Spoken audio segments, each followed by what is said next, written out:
What's the vibe, y'all? Welcome to another episode of Running Off the Screen. I'm the man they call Mac, and as you can see, I'm joined by the newly dubbed duo, the Batman and Robin I'm of Batman. Raptors. Raptors. I'm just gonna say, you guys gotta figure out who's the Batman. But I'm with Nigel and Curly. How you guys doing?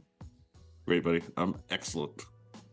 Nice. Even better now that we get to talk hoops with you, brother. You've been missed, and the people need you here, brother. You know, the streets be talking, and we need you out here with us, bro. Yeah, we be the streets, brother. We know streets. Well, we know street signs. That's about it. You guys killed it on your reaction pods. Curly, you did like back-to-back episodes. You want to talk about that real quick? You know what? It was we got such some loyal followers of the pod and fans of Nigel and I and the banter that we had, that it felt only right. You know, we gave the people what they wanted. And it was nice, but more importantly, it was great to see Nigel come out of his shell a little bit, because he likes to be all calm and collected and calculated. And I said, forget all that, throw all that out the window. Let's do a reaction. Let's do it on a women. You know, it ended up being two very entertaining pods. Yeah, and everyone, you guys should check it out. Live by the Three podcast anywhere you listen to your Raptors podcast. Anyway, let's get this show started. This season has been a roller coaster with more valleys than peaks, I would say. And this team has been on a microscope. And if you're scanning up and down, you're looking across the whole organization to find the weakest link as we move forward. Some people blame the players, some people blame the front office, and some people blame the coaching. And I wanted to take this first topic and focus on the coaching side. So, in theory, if we miss the playoffs for any reason, or if we are a quick first round exit, do you feel Nick Nurse's job is safe? And I'll start with Nigel. I don't think his job should be safe at this point, period. I think there's been a lot of situations leading up to this that would... He came in, he won a championship, he was great, excellent players he had to deal with, put his system into play. I don't think he's a head coach. I think he's an excellent X's and O's guy. I think he's a great assistant coach, but managing people, making them better, putting them in the right situations to thrive, that's not what he does. He chooses his philosophy, his ideals over the people that he has in front of him.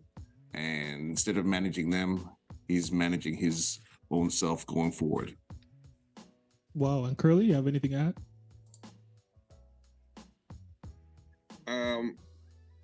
I think it's interesting, you know, with the discourse surrounding Nick Nurse. I don't think he's a perfect coach by any means. Like Nigel, you know, so eloquently listed, you know, some of the flaws that he has. But I also don't view him as a terrible coach as well. I look at the 2019 season, you gave him the best team available, and he was able to produce a championship. The 2020 season, you know, the bubble season, you know, I believe that was another 50-win season. Then we had Tampa. We know what that was. And then last year, they clearly overachieved with the same roster that we're underachieving with until we got Jakob Poeltl, and we're probably still not living up to our potential. I want to know how much of that is Nick Nurse, how much of that is the players, and how much of it is on the front office, because I think everybody has a role to play. I think if we use, for the sake of the question, if we underachieve this season once again, and the season hasn't been great, that's not entirely Nick Nurse's fault, but I think by default, he's going to be on the hot seat. He's the easiest casualty, yeah. Right, he's the easiest casualty, you know. And I've said it before, you know, on the True Hoop podcast, Coach Thorpe, he said it best, you know, you're going to get rid of a coach before you get rid of 8 talented players, and the top 8 for the Raptors are very talented. Now, is another coach going to turn this team into a team of shot creators, a team of great shooters? No, like some of this falls on the shoulders of the front office. So I think that there needs to be a little bit more understanding. I think Nick Nurse is flawed in his player management, and some of his predictability and whatnot. But I also look at the limitations of some of the players. Like outside of our top five, we are very limited. How many times have we seen this team recently give up runs after Fred VanVleet doesn't have the ball in his hand or he takes a break off the floor? Where is that shot creator coming in to fill the void? Where's the shot creation? Where's the shooting? Where's all these skilled players coming from? And I think what we're seeing now is that this roster is definitely peaking at a very fast rate because of how limited they are as a collective group, and with the front office inability to fill the void with some of the problems that we had last season, where it was lack of the big, which we solved now, but we had no bench depth. We still have no shooting. And then expecting Nick Nurse to turn this team into a championship contender, not to mention expecting players to go beyond their skill set when they do have limitations. I really think everyone is being dealt an unfair hand. And I think it's a collective failure if this group doesn't make the postseason. It doesn't fall solely on the shoulders of Nick Nurse. That's interesting. So Nigel, you were mentioning Nick Nurse is he's not good at managing people, the people aspect. So do you think that's probably what's affecting our bench from developing like faster than it should, or really squeezing everything out of those type of players that we have on our team? So let's start with last year was supposed to be a developmental year, right? That's how it came out. That was Messiah's vision for the year. And what happens? We play our starters 40 minutes a game, right? That's what we did. That's the only reason we got where we were, is because we overplayed 5 guys, and the effects of it are still here today. OG's finally coming back. Siakam is running to the ground. You can see that right now. Look at now, Scotty's the only one. Everyone else, like, there's been effects from dealing with what we had last year. Second point is, if it was a development year, why do we play the bench more? We know that Malachi is not one of Nick's favorites at this point. We know that, but we haven't seen it play out on the court. Well, I don't know what's going on behind, but we haven't seen it. And then the second thing, let's talk about that second unit. If we're going to run the type of offense that we're going to run, and we have Boucher off the bench, we have Achua off the bench, we have guys who don't know how to create for themselves, we have guys who don't know how to move properly, how are they going to thrive in an offense created for guys who know how to play the game? That's not a development system. That's an offense for guys who've been in the league for years and years and understand the game inside and out. So those are 2 things that he just totally ignored right off the get-go. That's a good point. Curly, you have a rebuttal? I'm winning, Curly. Was Nick Nurse given a developmental roster? No, he was given a roster full of veterans, guys that have been established, guys that know what to do.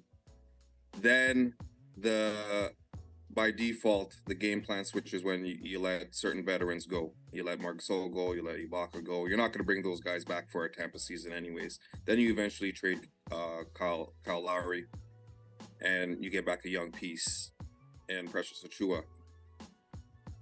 I think a lot of this comes back to the front office. Like, again, I'm not absolving Nick Nurse of anything. He does have a role to play in some of these struggles. But this front office doesn't believe in development. It was just development by default because this team had no direction. And that's what I was going to say, or to add to my point, this idea that we still can't attract free agents. What free agent wants to come to a team that's not committed to a direction? We saw this at the trade deadline. I think there's a lot of other factors that kind of influencing what the Raptors are. And, I agree with you, Nigel. I don't think Nick Nurse is a developmental coach by any means. But I also don't feel like the front office, if the players get good along the way, it's a bonus right now. But these guys want to win.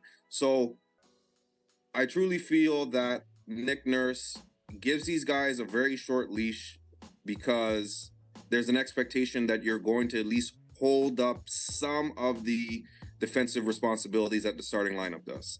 And then when you come onto the floor, you make a few mistakes, there's a 7-0 run, or you're down 10 at this point, then he's forced to play those starters extended minutes because they're not executing a game plan. I look at the Sacramento Kings, for example. Who would have thought we would have been talking about the Sacramento Kings in a positive manner? But Mike Brown has come in there with a philosophy, and he said that everybody understands their role, which is something that we don't have. We didn't have role designation. Maybe now we're kind of seeing a little bit of it. But he also said something that was very, very important. Everybody understands what their role is, and they understand that if they're not living up to their role and living up to what is expected of them, they're going to get pulled off the floor and give somebody else an opportunity. The problem with that is he does that, or he does that too soon, he's getting criticized for it, or our players are pouting. So I really think that we just need to hit the refresh button to get everybody on the same page, because you hear so many reports.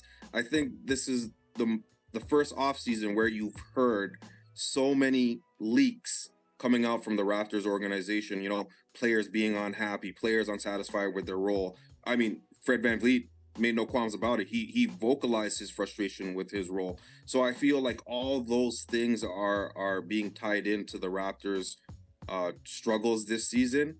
And I just want to know, at what point is that going to change?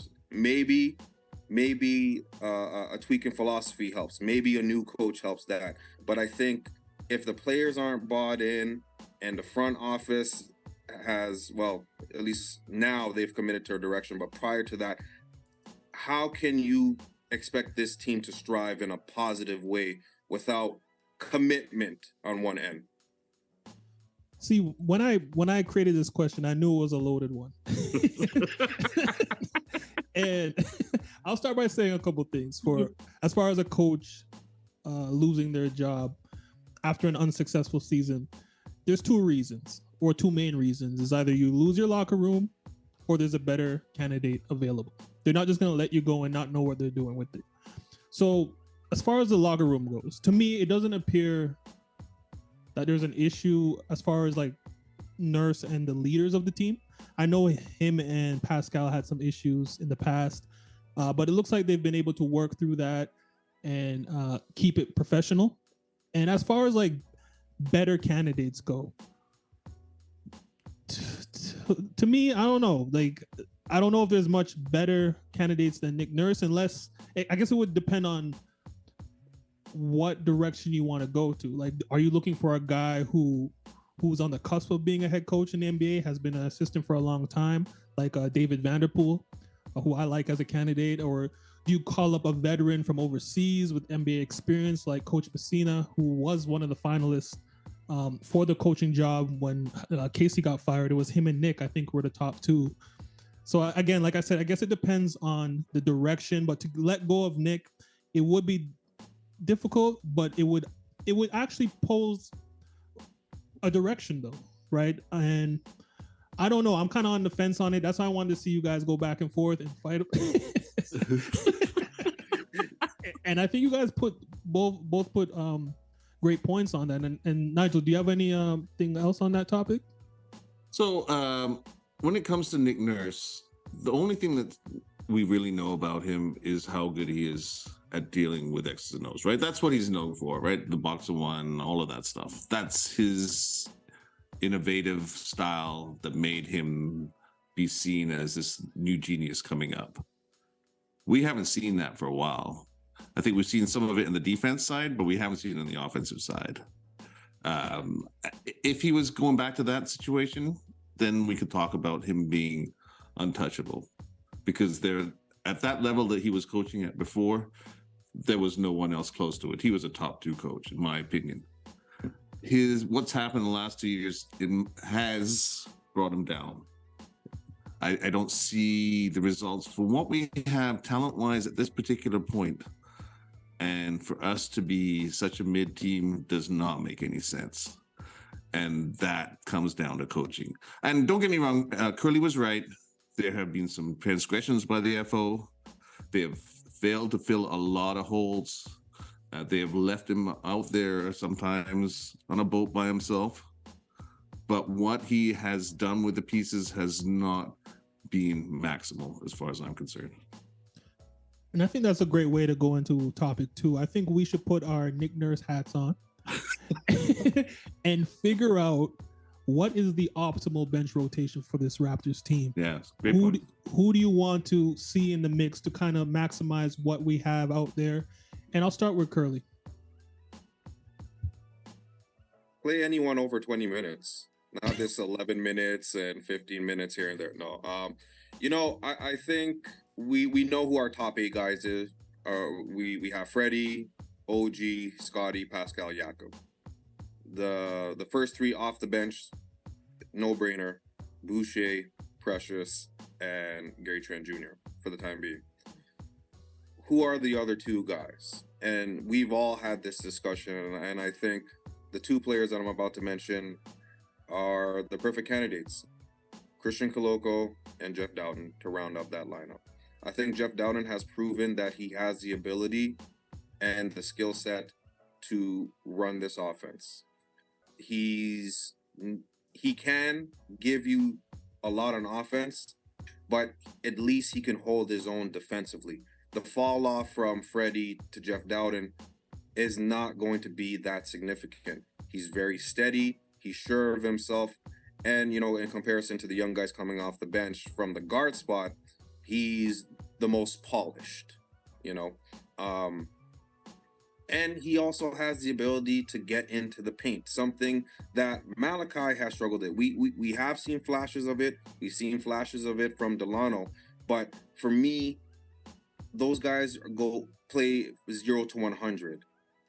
Jeff Dowden has a little bit more smoothness to his game. He can change speed, change the direction a little bit better than those 2 guys. And I think Christian Koloko, at this point, trial by fire. You know what I mean? You move down to draft him.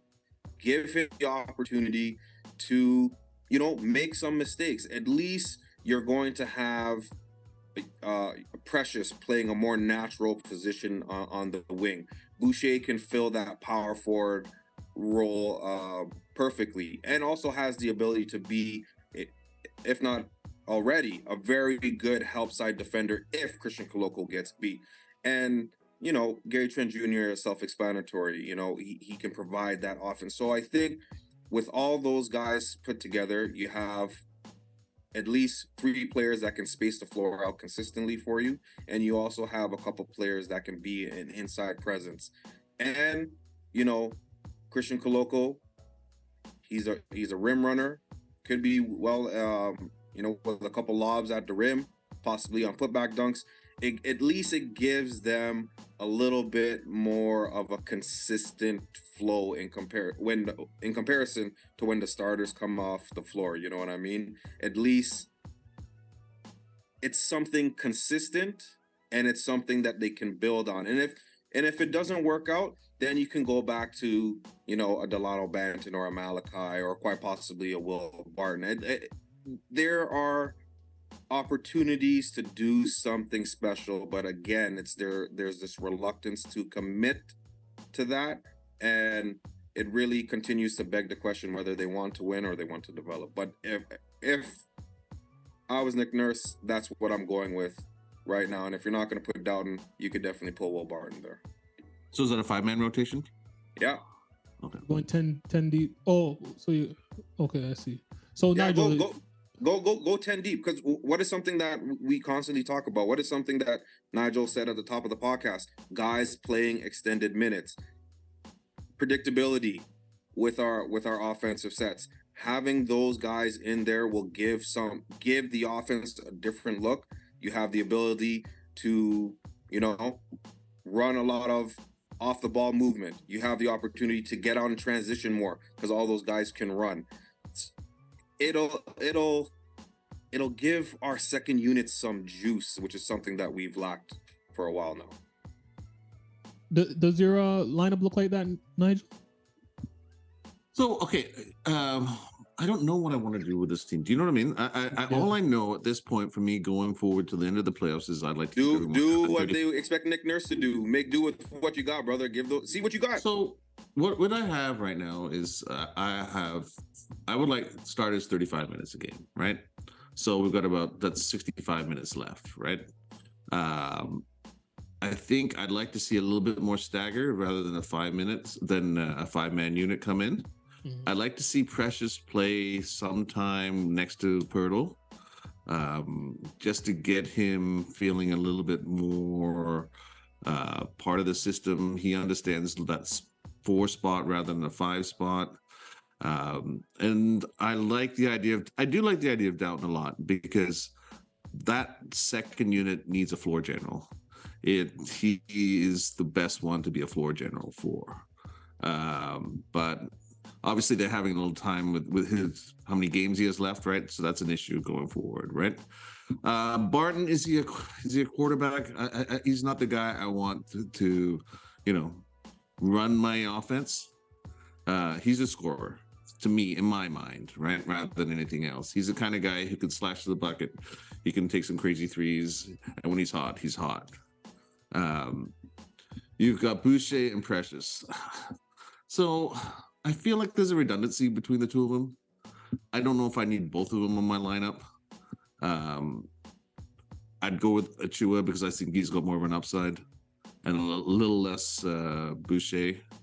And unless you need energy, then you switch them back and forth, right? And I'd like to see Koloko with that lineup as well, too. So Gary has to play. Gary, you got to play for I think you got to play Gary 20, 25 minutes, right? Because when he's hot, right? You can't afford to let him get cold. So 65 minutes, and I play 50 minutes of Achua for sure. I'd give Koloko 10 minutes, and then depending on what's happening on the wing, then we'd flit around to see what else happens. But those three, I think we've definitely seen the need for a center on our defense, right? It just changes everything. I think for a second unit, our first unit is playing so well right now that I don't want us to have situations where we're losing the lead, or just keep it around there. That's all I want from that second unit. Break even. I'm not asking, you know what I mean? I'm not asking them to be great. I just don't want to lose 11-point lead every single time the first unit leaves. That's all I'm asking. It's unfortunate with the Doughton situation that we had that open roster spot and then we gave it to Barton, which I liked the signing at the time, but I know we're trying to work him into the rotation still. But I don't think we're doing the best job at using Barton for his areas that he excels in. It seems like he's kind of wasted out there. And that's one thing that kind of annoys me about the Raptors at times, that they get players for their strengths and then they tell them to do everything else but that. They change him, right? Yeah, they change them immediately. Yeah. They don't even try and get them into their spots. I like what Jacques Vaughn did with the Nets early on. Like, he kind of tried to run some sets that the Suns ran for them to get them open and get them comfortable with their teammates and then work their way into his system. But what the Raptors do is they force their system onto you. If you don't do it, you're out. And then you're discouraged. You're wondering what the hell you're doing here. And I look at like a Malachi. Like, when we drafted him, he was known for pick and roll. Yeah, exactly. The irony now that we have Jakob and he's not there, right? And now he can't, and now we tell him to be an ISO guy and a guy who runs off. It's just like, what are we doing? And I know the Barton thing was kind of a low-key panic move. It was something that needed to be done, though. We needed more guards, but it just sucks because Doughton was really catching his stride right around that time. And we were in that situation where, like, do we just guarantee him and get another two-way guy? I think that might have been the best route when you really think about it. So a quick question for you, Curly. I agree with that. Yeah, what's up, brother? Is that FO's fault or is that coaching's fault that we try to change them into something that? I think it's something that's hand in hand. No, he's not giving you that. I know he's not. He's all serious. He's not messing No, around today. Curly is in competition, but too bad, buddy. I'm with it. Let's go. Here's the thing. It's I think the whole Vision 6-9, this idea that every player needs to be versatile, we've seen the limitations of it. Yeah, agree. And they're still trying to do that still. You look at teams like Orlando, for example. They took the blueprint and they figured it out. They have a similar build to what we have, but what else? What's the missing component in all that? They have shooting. They have the ability to space the floor. I think in terms of the Will Barton signing, they're expecting Precious to kind of fill what Will Barton can actually do already. You know what I'm saying? So, to Mac's point, let's start utilizing these players for what they can do. You know what I mean? You already have your top 8 guys that can do what you want. Do you need every single player 1 through 12 to do the same thing? No. We don't. And we're seeing that now. We're seeing that OG excel, and then Pascal has to take a step back, and there's not enough space on the floor. So it just continues to snowball in a way that makes us redundant on a consistent basis 1 through 8. And that's why I said, if you put Boucher and a Precious, those are 2 different players. Boucher doesn't need to get into the paint because he has the ability to shoot and space the floor, which will give Precious an opportunity to operate and get into the paint. Would also give Koloko some room, and so on and so forth. So that's the method behind the madness. But I really think this team, this front office, this coaching staff, they've built their MO on being innovators. And sometimes, and at least recently, you're really seeing them outthink themselves more times than not, because you had a point guard and Jeff Doughton, but you put him on a 2-way, and then you gave a roster spot to Juancho Hernan-Gomez. You needed to address your shooting. You bring back Thaddeus Young. You get Otto Porter Jr., and both those guys aren't playing. So, is that a Nick Nurse problem? No, it's not a Nick Nurse problem. That's what comes down to the front office, and it goes hand in hand. Okay, It goes hand in hand, but you also need to give the coach, the player. Like, if you have this coach and you know that he's playing a certain way, why not give him the players that will allow him to unlock the best from this team? And we haven't seen that yet. I don't know about that, buddy. Come on, man. That's not true. We haven't. Buddy, that's a team full of defenders. They're all defenders, right? Man. All defenders with no offense. And where is that getting us now? But he doesn't care about offense anymore. All he cares about is his defense. Brother, we've invested defense. And that's part of the problem. We've invested so much on defense. What are you going to do when you get these stops? And we suck at it too. We've invested a ton, and we're 19th. We're 19th. But look, bad coaching. Right.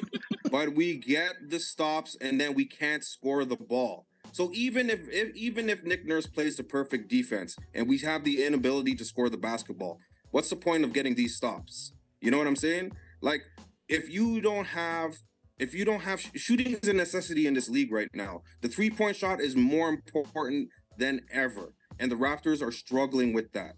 They are struggling with that. Our best shooters, OG has found his shot, and we are grateful for it. But a lot of that was hindering on the shoulders of 2 players, Fred VanVleet and Gary Trent Jr. Pascal has shot the ball better this year, but he's not a shooter by any means. Nobody is being threatened with his ability to space the floor, and that causes us to be so predictable on offense, because when the shots aren't falling, we get into the paint and you clog the paint or you go zone on us, and the Raptors are easy to defend. But let's talk about the fact that, sorry, Mac, I got something here. No, go ahead, go for it. Yeah. Let's not forget, the most efficient shot in basketball is still the rim, right? That's the best shot. And then you look at guys. So we bring Pirtle in, so he doesn't shoot threes, but he opens up that paint. That paint is ours now in a lot of ways. But he's only one guy. He's only one guy. But then it opens up the secondary part, the 3-point line from there, right? We're seeing we're just not hitting those threes, right? But part of that is too, I think Freddie is not the same guy because we played him too much last year. Let's go back to that again. OG, they're saying now his hands were still hurting, right? That they were still injured. He's been injured for a long time. Gary, I don't know. He's always been up and down, right? So that's another situation completely. But we're so much better right now because we're playing really good defense and we're playing good enough offense that we're still like plus 18 per game, right? For the starters. And we're not doing crazy defense. And this is not we're not playing to the level of, remember that Sacramento game? That defense that night, you were like, wow, this is amazing, right? We're not playing that kind of defense, and it's still good, but still, there's improvement. Yeah, we're not playing to our potential. This team has been underachieving all year, and we can agree on that. But I look at when so when you say this team, the team as constructed, so that's not an FA's, that's not the management's fault. That's a coaching fault. The reason why Mac, am I right, Mac? The reason why we brought this team back is because they overachieved. They overachieved last year. That's why they didn't make any adjustments. They're like, okay, you know what? We found something here. We caught lightning in a bottle, and we've seen that multiple times. They catch lightning in a bottle. They ride the wave. They don't make any adjustments, and then we peak. And we just hit the wall early this season, and it's catered to our struggles. It's catered to our inconsistencies because we didn't address those deficiencies. And I go back to my original point. Asking guys to do things that they're not capable of doing is an unfair ask. We keep doing that. And we keep doing it over and over and over. So again, this leads back to what I originally said, which is the front office. Give these guys the option to play a player that can give these guys a break. If you want somebody to be a shooter, let them get a shooter. Well, we got the let shooter. them be a shooter. Get the shooter. Now let him be a shooter, right? Now let him be a shooter, right? I'm like expecting Scotty Barnes to develop a jump shot in year 2 is so unrealistic, and we see the discourse surrounding him, and we can go through history. I mean, look at when Kyrie Irving in year 2, and now he's one of the best in the league right now, skill wise. The greatest handle that we probably ever seen. He's a showman. He's a showstopper. Yeah, you know what I'm saying? So I see the same thing happening for Scotty. Like, he's going to be a superstar. It's just, I don't think this team is patient enough to allow that to happen. So how do we fill the void? Get the players that address the deficiencies so you can be the team that you want it to be. This is not we're not developing players.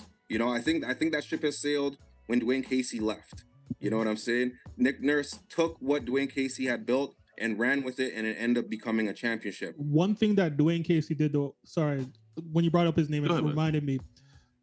When we had the bench mob and we brought them to 905, mm-hmm. he made it his priority to make them play together when they got back up with the big club. Yeah. So they have continuity. They understand how each other plays, with their spots on the floor, and that's why we were running teams off the court when he had those bench guys out there. Right. But they weren't the same players.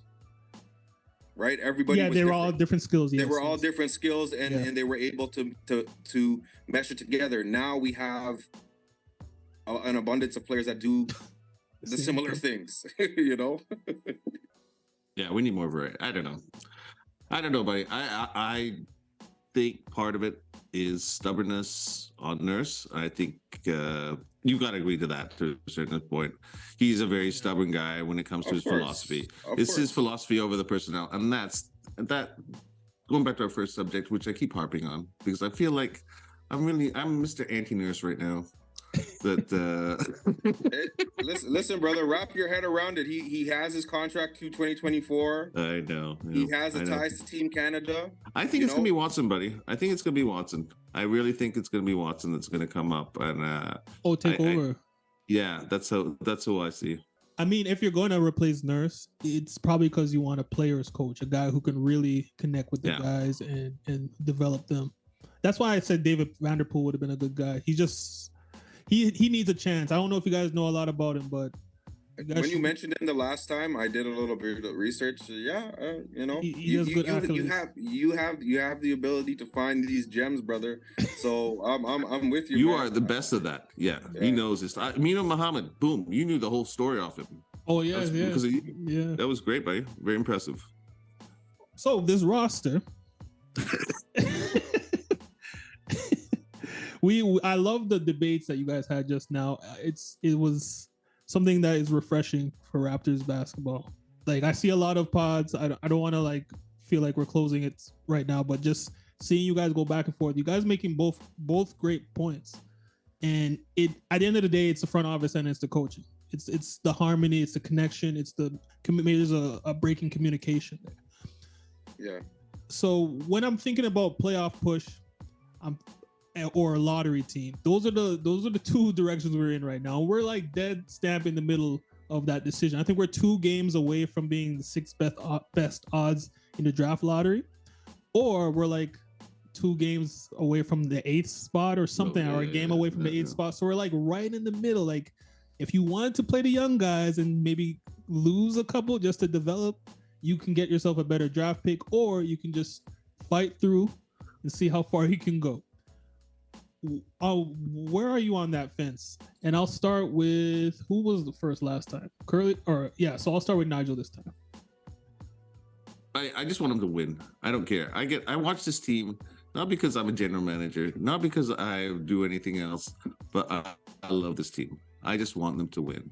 That's all I want, and I don't care what happens. I'm not putting together draft picks. I don't understand that much. Do you know what I mean? I watch this game because you know what? 7:30 every evening, sit down, and I enjoy backing up my team. So you're pro playoffs. You're pro playoffs. I'm pro. What? Yeah, exactly. The idea of losing, I hate it, but I just wanted to win. So you think it's more valuable for this team to win? Like even for your personal, for you want to see a good product. Personally, selfishly, yes. Yeah. And even for the team, I think we're going to get a draft pick of some kind, but I think the idea of a winning culture to me is more important than the personnel that's inside there, right? You guys who know how to win, guys who've been there before, those kind of things right now are to me what's more important than the high value guy who's stuck in a situation like Mr. Green over in Houston, right? Oh, yeah. Right? Damn, so. shots fired.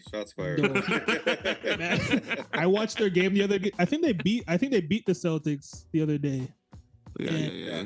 I was having a heart attack for them. They were fumbling and bubbling the ball over the place. Like the Celtics pretty much gave them the game because it's like they were doing everything in their power to lose that game with how young and immature and like unorganized they were on the court. But anyway, Curly, how do you feel? Pro playoffs or pro lottery?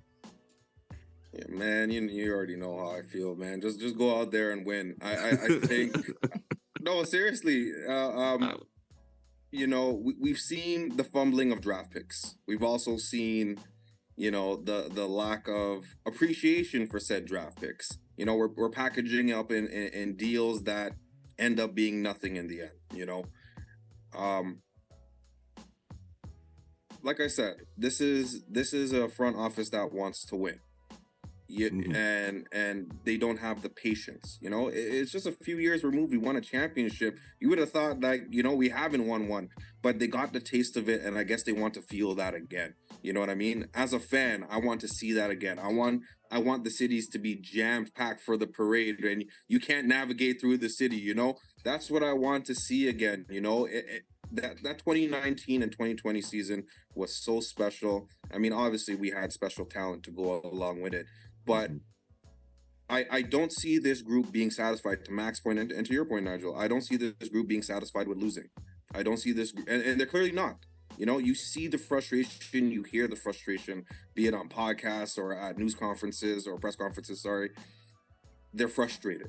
They want to win and give like your best players right now are in their prime. They're in the prime of their career. Taking a step back, you know, you're playing with their careers at this point. You know, you got a stud in Scotty. You got some great young pieces and you know the Preciouses and the OGs, and then you got your more veteran guys with the Jakob, Freddie, and Gary as a young player, and Pascal obviously. I think with minor roster adjustments, this team can be special. And we see it at times. We saw it just the other night against the Denver Nuggets. You know, they came out and they dominated a contender from the Western Conference, a heavy hitter, something that they haven't done consistently all season. And then sorry, can I ask you a question? Yeah. What do you mean by special? Can you define that a little bit for me? What do you mean?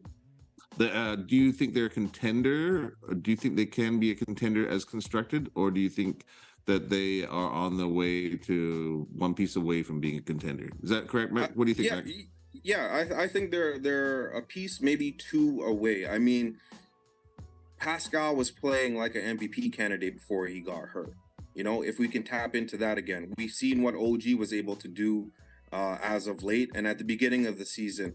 I think the biggest problem for this team this season is that they weren't able to get consistent production at the same time. You know, Freddie would have a great game, but then Pascal would have a bad game, and OG would have a great game, and then Scotty would have a bad game. And you know, part of that is to the redundancy of the way that the offense is. You know what I mean? Part of it is the way that the team is constructed, and part of it is the way that the team is managed. So I think by getting one or two pieces that will address deficiencies, offer a little comfort in the areas that we need growth in, will allow this group to unlock their full potential. And if that's not the case, then trade the guys into something valuable, get the draft picks, draft accordingly. But I personally don't want to see that. I think the Raptors, the problem with them right now is that they have a super team rotation without super team players. Ooh, that's deep, brother. I like it, Mac. Right? They go heavy. They're top heavy, but their guys are not superstar talent. They're not closers, consistent closers. And that's what's happening with us right now. We miss Kawhi. Nice. Call it what nice. it is. We miss Kawhi. So what I'm trying to say is we need depth if we're trying to compete, like be a consistent. Because if you're going to get superstars, you're going to lose your bench. You're going to lose something. You got to give up something to get something. So if you need to full out that bench. I know we tried to get Brogdon, right? I could imagine Brogdon on this team off the bench. Right? Even DeLon. DeLon, right? Yeah, that would have been a great guy off the bench. We just need a solid guard who has some NBA starting experience, winning basketball players, someone who knows the game, not someone we have to develop. That's what we need. We need guys off the bench who are former starters. That's the way I see it. To piggyback on that point of Malcolm Brogdon, you know, just and to reinforce the point of what this team is, Dennis Schroeder, the guy who fumbled the bag, was linked to the Raptors. He didn't even want to come here. And Brogdon didn't. And Brogdon had a choice. And Brogdon had a choice as well. So I feel that, you know, now that they've, you know, tripled down on the continuity aspect with this roster by getting Jakob Poeltl here, you know, they've committed themselves to a direction by default. And, you know, maybe now, you know, depending on how this season is, it can be an attractive destination for in the off season. But a lot of it is going to have, one, we're going to have to see how the rest of the season unfolds. And two, we're going to have to see how they spend money, because we've seen this front office. We know this organization. They are stingy, man. Yeah, they are 100%. stingy. So, okay, one thing we haven't even talked about is OPJ, right? You know what I mean? That's a nice piece that we have missed out on the whole time. Can you imagine what this team would look like if we had him? That's true. This is a whole different thing, right? So we have him. We gotta have a search party, baby. But sorry, go ahead. No, sorry. I was just gonna say that I felt that the moves that they did were minor, but the expectation is that they were going to be major fixers. Because Otto Porter, he doesn't really yes, his strength is shooting, but he can also rebound the ball when we needed more rebounding rather than going out and get another rebounder or another off the bench though, right? You know what I mean?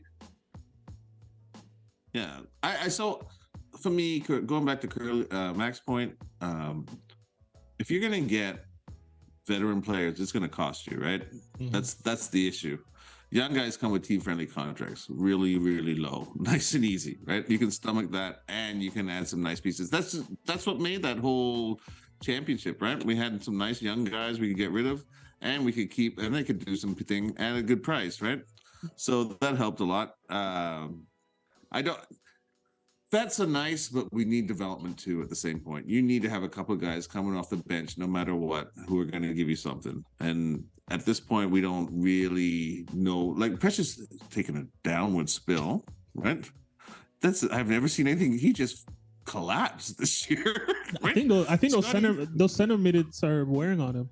But yeah, you can keep. Yeah, that's an excellent point too. He's been dealing with some big guys out there too, Definitely. Right? At his size. Definitely. Yeah, that's another very, very big factor.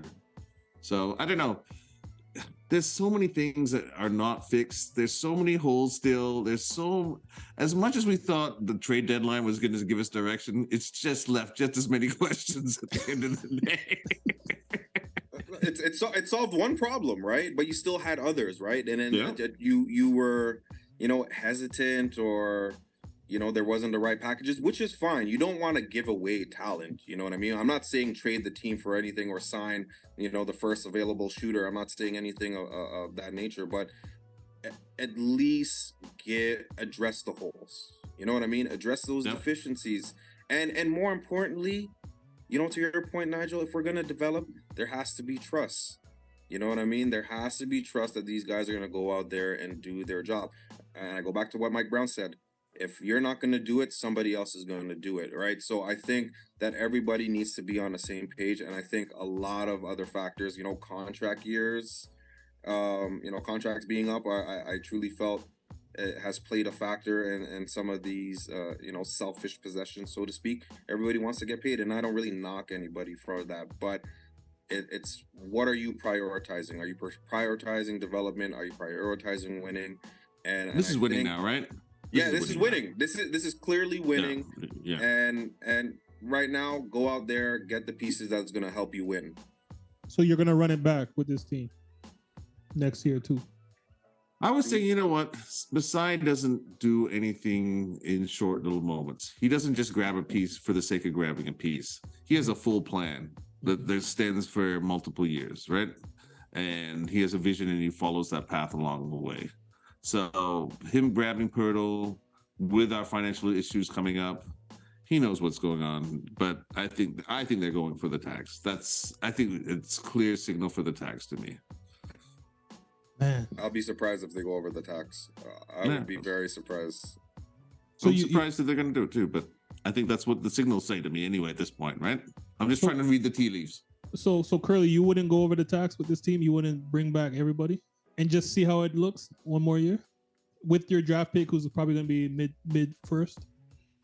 I think with the trade for Jakob Poeltl, you committed to that. You committed to this group one more year, and I think call it. I hope we don't get sued, but call it the last dance for this group. Nurse in a contract year, like OG going into a contract year. I mean, Freddie, Gary, and Poeltl going into their contract year this year. Pascal the next year. Let's see. Go out there, give this group what they need, address the deficiencies, give Nick Nurse a complete team, and then make your assessment from there. If you underachieve, then you know that a change of direction is needed at that point. But at this point, you traded for Jakob, you gave up some draft capital, run it back. Let's see what happens. That's a good point. Any closing thoughts, Nigel? I think we've already given him the time with this team short term. let's see what happens with us.